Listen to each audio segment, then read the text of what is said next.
بشرح معكم في هي السلسلة أهم الأعطال في الغسالة الأوتوماتيك.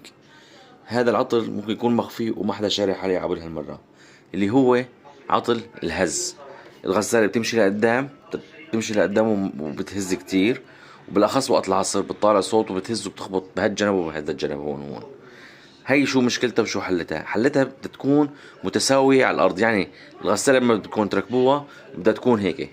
شوفوا هلا عم بهزها أنا، شوفوا ما عم بتهز أبدا. شوفوا إيدي عم تهز وهي ما عم تهز. شوفوا هيك بدها تكون بهالثبات، هذا بدها تكون. كيف نحن نثبتها بهذا الشكل؟ هلا شوفوا أنا هون ايش حيطلع. شوفوا هلا هون رجع بعيد عن الأرض. بالعادة هي الرجل هي إذا بنفتلها باتجاه اليسار هيك، إذا بنفتلها تنزل لتحت تثبت في الأرض، بس بما إنه هي مصدية وماسكة فأنا حطيت لها هي مشان انتوا تشوفوا، يعني بشكل تجربة عملية مثل ما بقولوا. حطيت لها هي البلاستيكة مشان تثبت أكتر. شوفوا شلون مثبت، شوفوا عم بهزها أنا هلا هيك ما بتتحرك أبدا.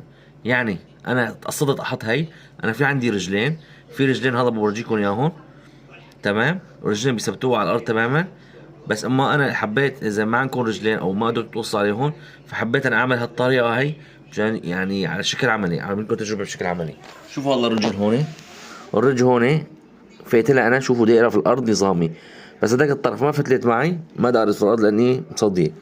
فنحن لازم نحافظ على ثبات الغساله بهذا الشكل، لاني وقت العصر بتدور بشكل قوي، بدور الحوض بشكل قوي، فالغساله بتصير بتروح هيك وهيك هيك وهيك هيك وهيك، يعني يمين يسار تمشي لقدام. هذا الشيء شو بسوي له؟